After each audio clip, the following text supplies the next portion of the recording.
Yeah, all right. Thank you, Alex. We just want to talk a little bit about how you implement the no hands up in your classroom. Like maybe you write names on stick. So it's like you have a stick with you, and then you write the names of your students on it. And then each time you pick up it, you look at it and you call the name that is right before you.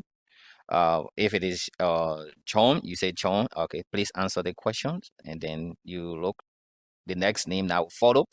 You do it at that, and then for assign or pupil numbers, maybe you have about 10 students in your class, and then you go by giving each other their number.